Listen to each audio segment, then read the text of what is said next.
Continuamos con nuestra serie de Nehemías. Ya estamos avanzando, hemos avanzado todo el mes de enero, ahora febrero, y entramos al capítulo 9 y al capítulo 10. Como dije la semana, el día de ayer, el sábado, iba a preguntar cuántos han leído el capítulo 9 y 10, pero prefiero no hacerlo, de repente algunos lo han leído. Vamos ahora a revisar este capítulo, pero de nuevo pongámonos en el contexto, entendamos lo que está pasando, lo que ha sucedido. ¿Se acuerdan? Nehemías se entera de que el muro de la ciudad de Jerusalén estaba destruido. Él se encontraba en el reino de Medio Persa, él estaba sirviendo al rey y al enterarse su corazón se carga, habla con el rey, todo ese detalle lo hemos estado mirando, al punto tal que Dios mueve todos los hilos de la sociedad, todos los hilos del imperio medo-persa, y él llega a Jerusalén.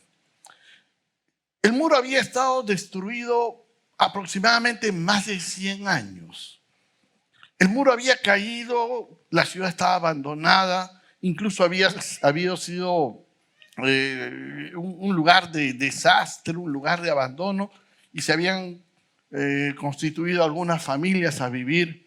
Ya algunos grupos judíos habían vuelto y se habían establecido, pero igual, con el muro caído, la ciudad estaba a la intemperie de cualquier amenaza. Llega Nehemías en 52 días, convoca a los judíos, anima al pueblo y empieza a construir el muro. El texto nos dice que con una mano en una espada y otra mano en los ladrillos, él construye el muro junto con todos los demás. Y en 52 días el muro termina a ser construido.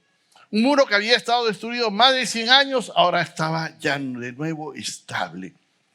Ahora han terminado eso. Nehemías capítulo 6, versículo 15 nos cuenta ese detalle. Ahora han terminado eso. El muro se ha construido y la pregunta es, ¿qué pasó? ¿Por qué los muros cayeron? ¿Por qué se destruyó estos muros de la ciudad y se puso la ciudad en la intemperie? ¿Y qué cosa debemos evitar para que esto no vuelva a suceder ahora que hemos construido los muros? Ahora que hemos reconstruido todo esto, ¿cómo evitamos que esto vuelva a suceder? ¿Qué tenemos que hacer para no llegar de nuevo a esta catástrofe situación? Si Dios es tan bueno, si esa es la voluntad de Dios de cuidarnos, ¿por qué entonces los muros se destruyen? Todos sabemos que lo que había pasado es que el pueblo de Israel continuamente había abandonado los caminos de Dios, y ahora que lo vamos a revisar va a salir notoriamente eso. Pero la pregunta para nosotros es esta: ¿qué muros estamos reconstruyendo en nuestra vida este 2024? ¿Qué cosa estamos tratando de reconstruir en nuestra vida con los cambios que estamos tomando en nuestra vida el 2024? Estamos en el mes de febrero, la mayoría de personas toman decisiones el primer mes del año y deciden, tengo que recuperar esto, tengo que cambiar aquello, tengo que mejorar en lo otro. Tal vez es tu relación con tu familia, que se ha quebrantado por equivocaciones que tú has tomado, tal vez con tus padres, tal vez con tus hijos, tal vez con tu esposo o con tu esposa. Se ha destruido toda la relación y tienes que reconstruir ahí algo, o de repente es contigo mismo, que en algún momento te has extraviado y no encuentras el rumbo ni el camino hacia dónde ir. O tal vez es con tu iglesia. Vienes de vez en cuando y como alguno me comentó, pastor, vengo y no conozco a nadie. Yo venía antes, estaba acá antes y ahora vengo y no encuentro a nadie de los que conocía antes. Yo ya no sé si seguir viniendo, me decía. Tal vez tienes que reconstruir tu relación con Dios, que de repente por alguna razón la has abandonado, la has dejado a un costado, has pensado que todo estaba bien, has pensado que no necesitabas de nada más y has seguido en tu vida. Y sabes, la pregunta de fondo es, ¿qué puedes hacer ahora que estás reconstruyendo algo en tu vida para evitar que esto suceda nuevamente? Yo quiero que en esta mañana veamos qué cosa hace Nehemías junto con Esdras y junto con todo el pueblo para evitar que los muros se vuelvan a caer. Vamos al capítulo 9, por favor, en sus Biblias. Y lo primero que hacen es buscar a Dios con quebranto. Escúchame bien. Buscan a Dios con quebranto. Capítulo 9, versículo 1. El día 24 de este mes, los israelitas se reunieron para ayunar, se vistieron de luto y echaron cenizas sobre su cabeza. Mira cómo empiezan. Ya el muro está construido, ya el trabajo se había terminado, ya la ciudad estaba protegida y ahora convocan todos juntos un tiempo de ayuno. Buscan a Dios con quebranto. Ahora, el ayuno, aquí hay que explicarlo. El ayuno no era solamente dejar de comer, porque lamentablemente en la cultura religiosa que hemos heredado históricamente, hemos pensado que ayunar es dejar de comer. Yo recuerdo hace muchos años cuando estaba en la universidad, entonces tenía un compañero judío que estudiaba conmigo. Éramos amigos un poco. Yo ya recién me había entregado a Cristo, tenía menos de un año, unos meses de creyente, y me acuerdo que un día llega la tarde, a la clase de la tarde, se sienta al lado mío y me dice, oye, ¿tendrás una galleta? Me dice, ¿una galleta? No tengo, acabamos de almorzar en mi casa, no tenía nada. Y saca un cigarro y se fuma un cigarro él, en media clase. Y le digo, ¿qué pasa? Es que estoy de ayuno, me dice. ¿Y por qué? Le digo, ¿quién te manda? Yo ya era creyente, sabía que el ayuno existía. No, me dice, es que hoy día toca el ayuno. No sé qué fiesta judía, para ellos era el día del ayuno. Hermano, el ayuno no es una fiesta que se celebra entre todos y nos juntamos a ayunar. No, el ayuno es un tiempo de quebrantamiento, un tiempo de reconocer que Dios tiene que estar más profundamente en mi vida. Mira, se reunieron para ayunar. Mira que cómo está unido a las cosas. Se vistieron de luto y se echaron ceniza sobre la cabeza. Estaba vinculado al luto. Ustedes saben qué es el luto. El luto es una señal externa de un dolor interno, ¿no? Antes se usaba y se acostumbraba a la gente cuando tenía una gran pérdida, especialmente familiar, se ponía de luto, de negro y vivía su luto un cierto tiempo. No era otra cosa más que una expresión pública de algo interior que está pasando en mi corazón. Y eso es lo que están haciendo estos judíos, están quebrantando su corazón, buscando a Dios en ayuno, quebrantándose con el luto, con la ceniza, con el cilicio, que eran señales en su cultura de dolor, porque estaban buscando a Dios tratando de arrepentirse. Hermano, esto no es huelga de hambre, hoy no como hasta que Dios me responda. Esto no es dejar de comer solamente para que Dios haga algo que tú quieres que haga. Era dejar de usar el tiempo que yo uso para gratificarme comiendo, para buscar a Dios, porque necesito de Dios de una manera especial. Y ese cilicio que se menciona ahí no era otra cosa que una piel de cabra negra que se ponían con unos pelos ásperos, con una señal de dolor, que lo hacían públicamente. Claro, hoy día si estoy triste lo pongo en el Facebook, lo pongo en el Instagram, lo tuiteo, estoy triste y pongo un emoji tristecito, ¿no? Pero eso no es un luto, no es un dolor. El dolor es eso, separar un momento privado a solas para empezar a buscar a Dios con quebranto. Eso tal vez es lo único que te va a garantizar y asegurar que las murallas que estás construyendo no vuelvan a caer frente a ti los días más adelante. Los muros estaban destruidos porque Israel había abandonado a Dios. No una vez, no dos veces, no tres veces ni cuatro. Lo habían hecho cantidad de veces. Tú estudias el Antiguo Testamento y vas a ver que es una historia de abandono de Dios y de misericordia de Dios que vuelve a llamarlos y a traerlos. Les mandaba profetas, les mandaba reyes y ellos seguían abandonando a Dios. El ayuno tenía que ver con detenerme, quebrantar mi alma, que es rebelde, para someterme a Dios. En Mateo 9, 14 y 15, a Jesús le preguntan sobre el ayuno. Los fariseos y los discípulos de Juan le dicen, ¿cómo es que nosotros y los fariseos ayunamos, pero tú, no tus discípulos, y tus discípulos no? Y Jesús le contesta, llegará el día en que se les quitará el novio, entonces sí ayunarán. ¿Sabes qué está diciendo Jesús? ¿Sabes qué está enseñando Jesús? Está enseñando que el ayuno no necesariamente es un programa, que el ayuno es más que un programa, es un momento de quebrantamiento, que llega el momento en que, en el caso de él, lo está mencionando el novio de la iglesia, Jesucristo, será quitado. Y en ese momento será necesario buscar a Dios. De repente, como iglesia, en algunos momentos vamos a convocarlo a algún momento de oración en este año. Ya lo hemos conversado en el equipo pastoral. Pero consideramos que es una búsqueda personal de Dios. Es un quebranto que si tú necesitas, tienes que hacerlo. Y no tienes que publicarlo a los demás. Entonces, el primer paso, el primer elemento para evitar que los muros se vuelvan a caer y la reconstrucción sea permanente, es buscar a Dios con quebranto. Ayuno, luto, oración, silicio. Segundo lugar, vamos al versículo 2 en adelante. Abandonaron su conducta y asumieron la responsabilidad de sus actos. Mira el versículo 2. Y habiéndose separado de los extranjeros, confesaron públicamente sus propios pecados y la maldad de sus antepasados y asumieron así su responsabilidad. Mira qué interesante.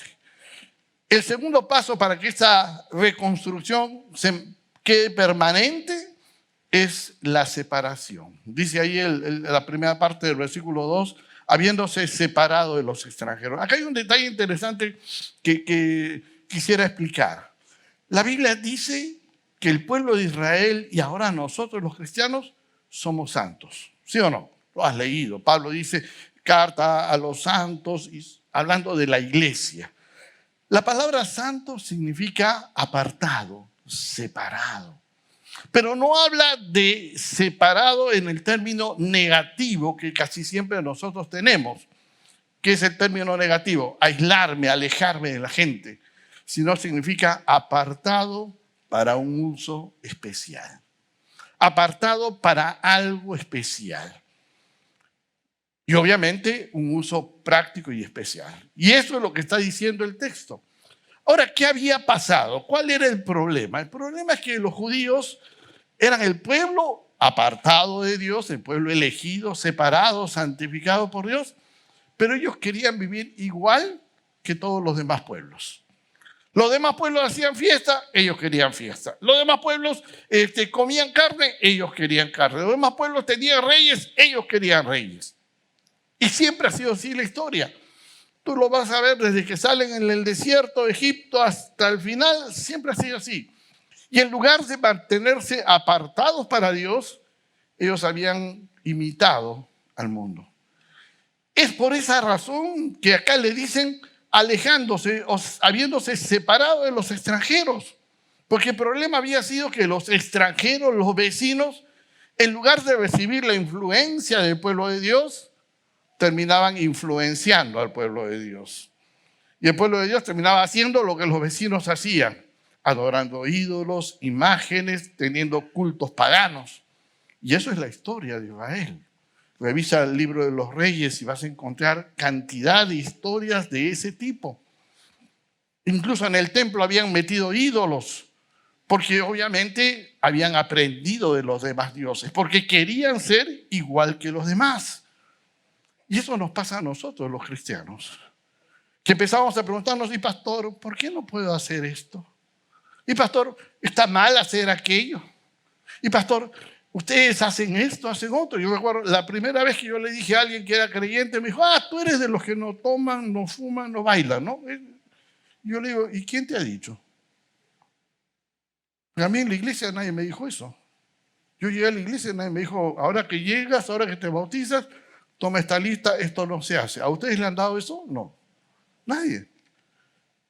Porque la meta del cristiano no es hacer mi voluntad, sino agradar a Dios, buscar lo que a Dios le agrada. Jesucristo dijo en el Evangelio según San Juan, capítulo 17, versículo 15, no te pido que los quites del mundo, sino que los protejas del maligno. En otras palabras, está diciendo, no quiero que estés escondido, metido debajo de una piedra. Quiero que estés en el mundo, pero predicando, influenciando. El gran problema del pueblo de Israel es que en vez de influenciar, eran influenciados. Y por eso tuvieron que alejarse de los extranjeros. Un tiempo, alejarse de lo que le hacía daño, alejarse de la mala influencia que les afectara hasta que su fe se fortalezca. Luego viene la confesión, porque si tú ves en el mismo versículo 2, dice, después que se alejaron, confesaron públicamente sus propios pecados. Se pararon y empezaron a confesar y reconocer que habían abandonado a Dios, que se habían alejado de Dios. Y ese es un paso importante, hermano, el reconocimiento del pecado, la aceptación.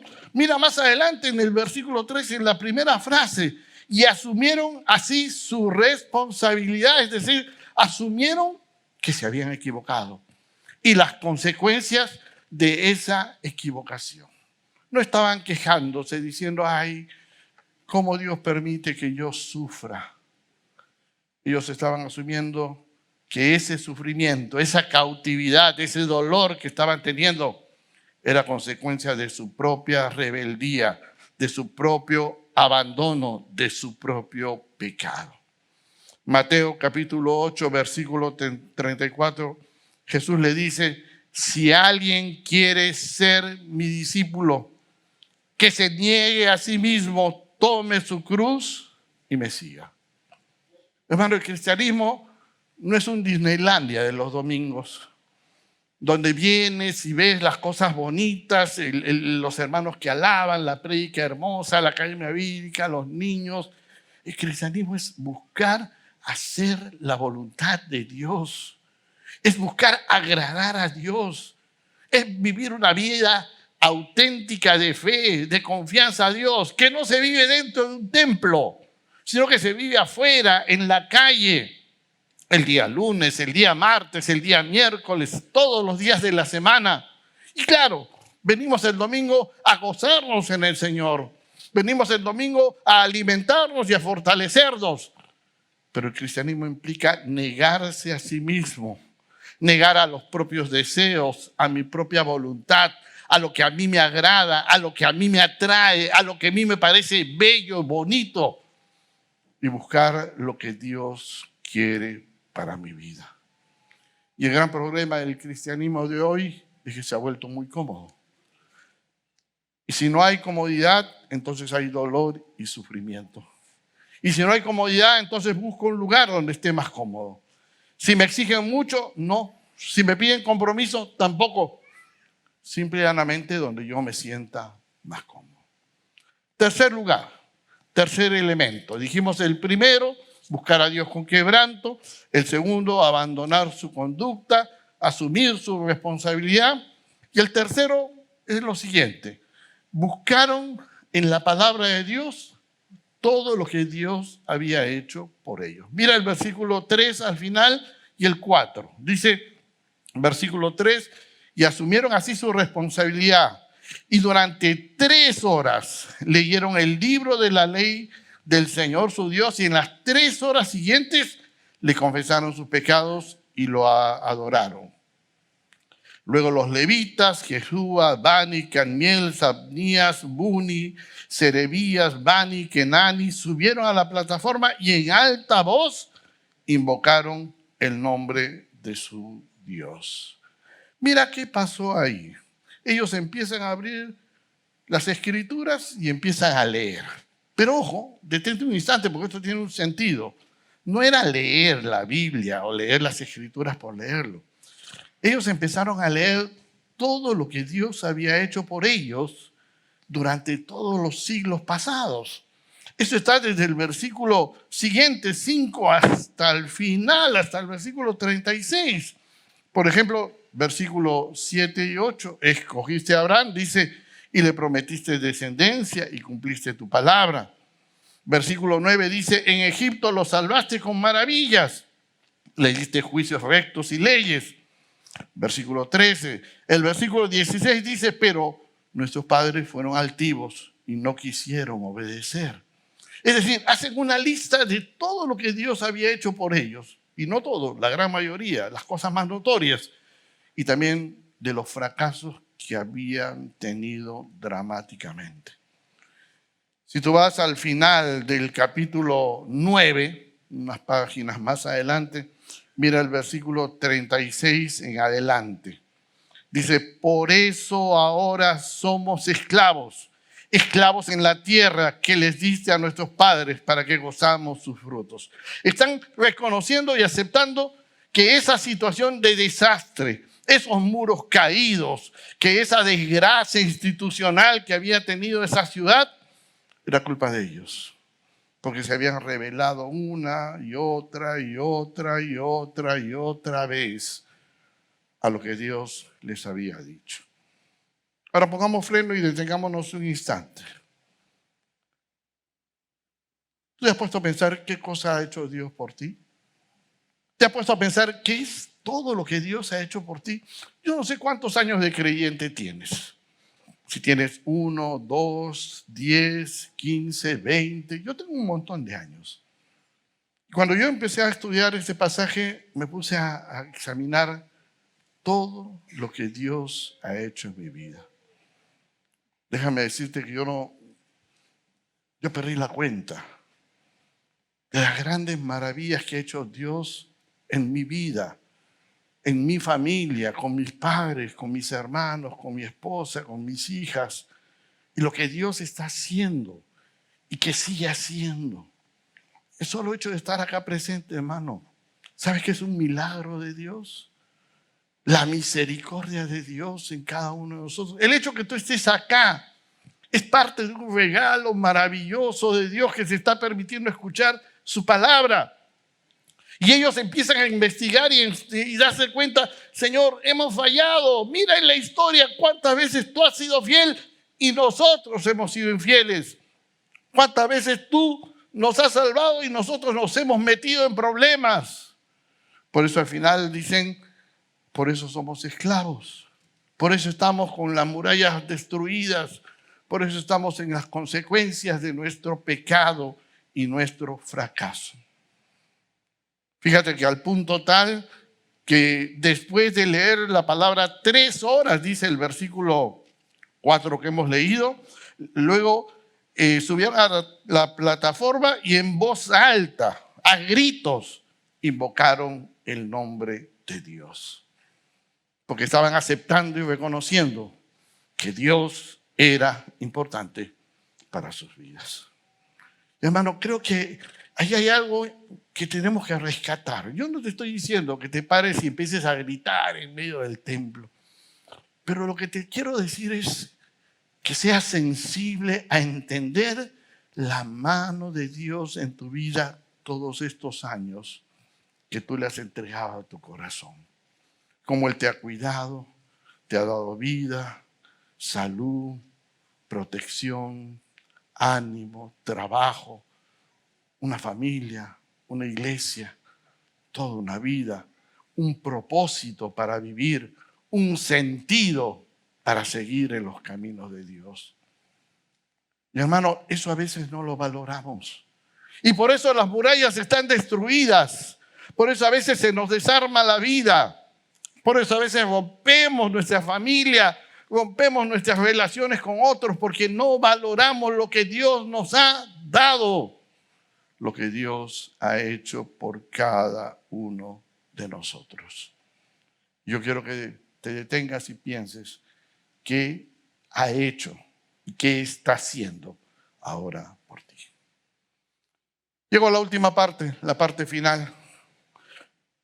Luego de todo eso, llevamos todo el capítulo, si quieres léete todo el capítulo 9 tranquilo en casa esta tarde y te vas a dar cuenta que hay una narración detallada de cómo Dios le dio reyes y ellos pecaron, le dio profetas y ellos pecaron, les dio tierra, ellos pecaron, le dio todo y ellos siguieron pecando.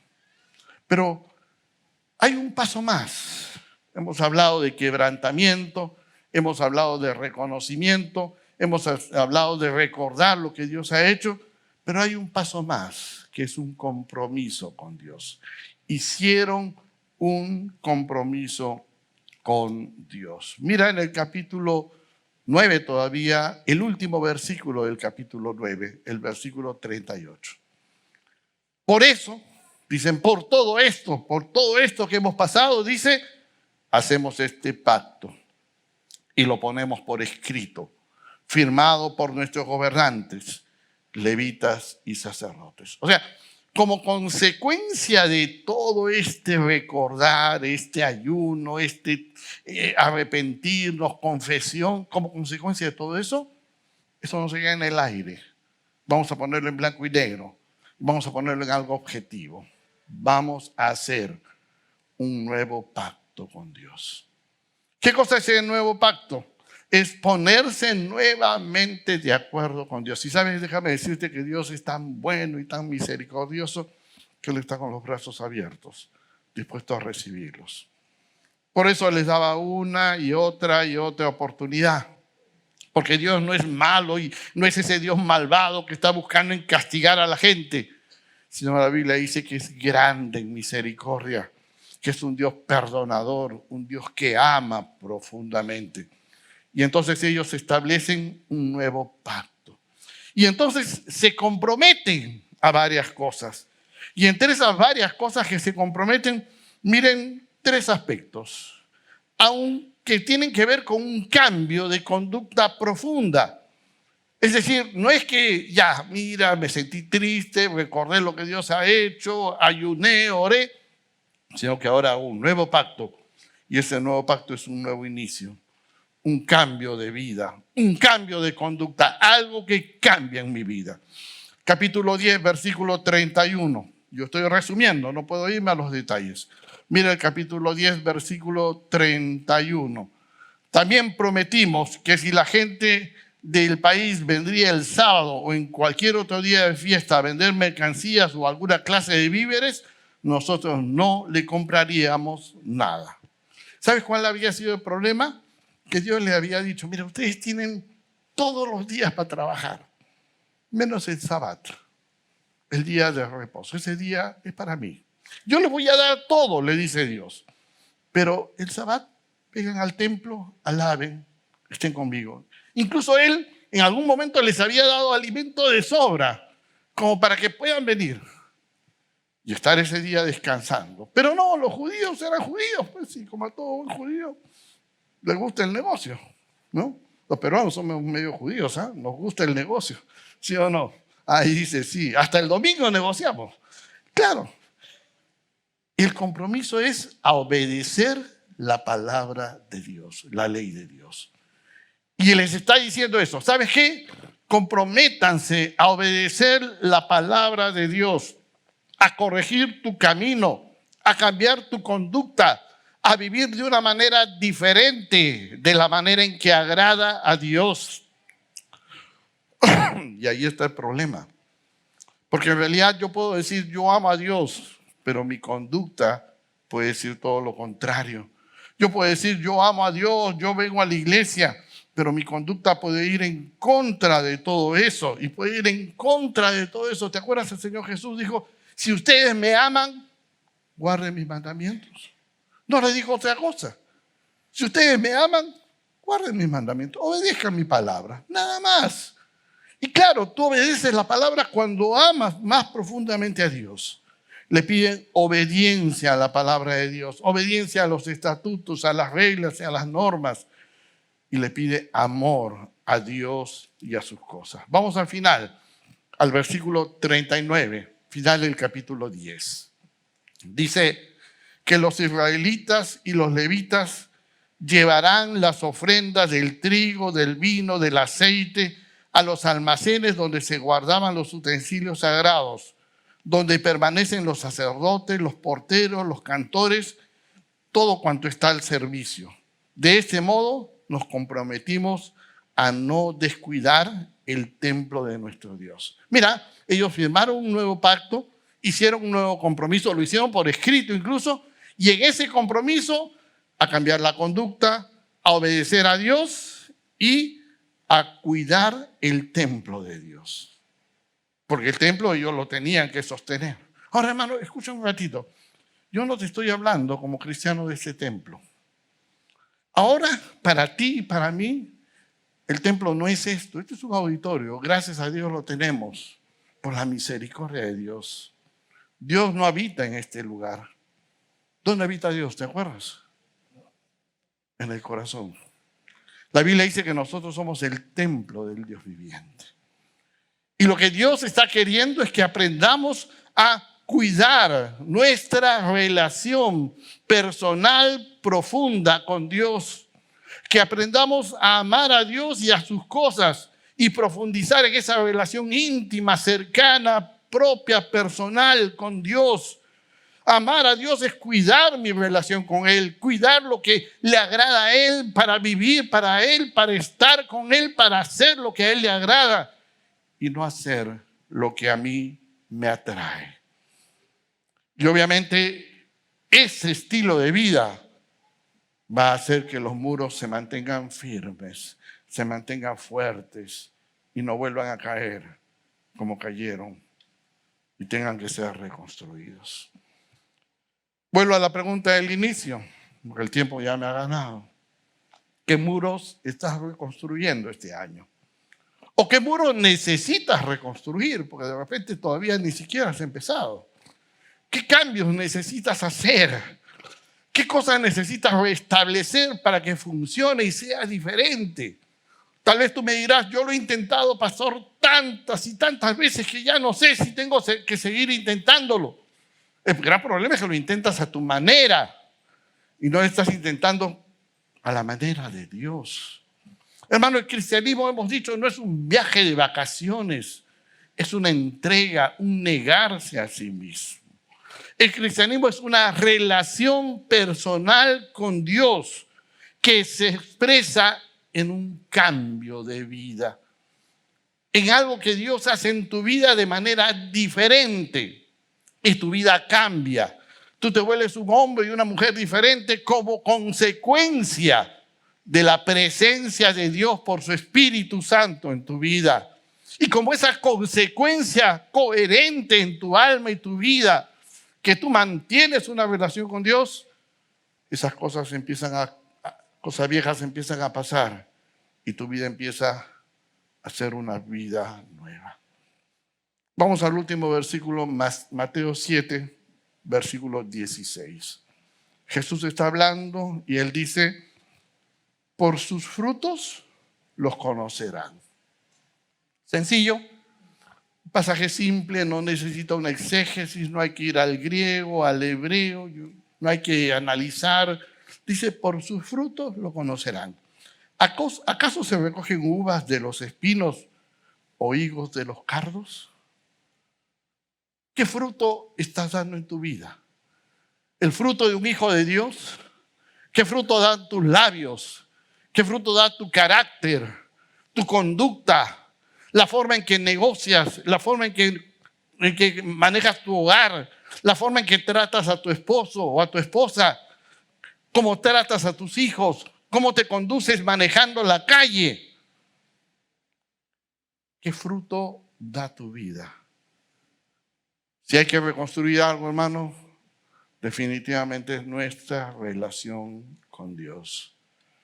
El mundo del siglo XXI nos ha traído un cristianismo muy ligero, muy suave, muy frágil, con pocas demandas, con muy pocas exigencias.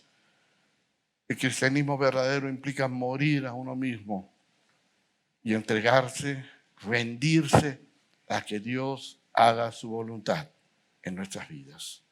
¿Estás dispuesto a hacerlo? ¿Quieres hacerlo? Vamos a orar un instante, por favor. Amado Señor, estamos en esta mañana aquí en tu casa. Este lugar se transforma en casa de oración donde tu palabra es expuesta. Estamos aquí agradecidos por ella, por la manera en que tú usas esa palabra para desafiar mi alma, mi vida. para mostrarme que yo necesito más profundamente de ti. Y yo quiero detenerme un instante, todos con la cabeza inclinada, por favor, porque esto no es un espectáculo. Si hay alguno en esta mañana que necesita acercarse a Dios, yo pido que ahí en tu lugar simplemente te pongas de pie. Nada más. Yo voy a orar específicamente por ti. Si hay alguien que sabe que necesita acercarse de una manera personal con Dios, póngase de pie. Un instante. Yo no voy a demorar mucho ese tiempo, por favor. Si quieres hacerlo, ponte de pie. No mires a los costados. Mira tu corazón. No me mires a mí. Mira tu alma y ponte de pie. Amado Padre Señor, yo te ruego por cada uno de los que están de pie puestos aquí, que tú sabes, Dios, su profunda y gran necesidad de ti.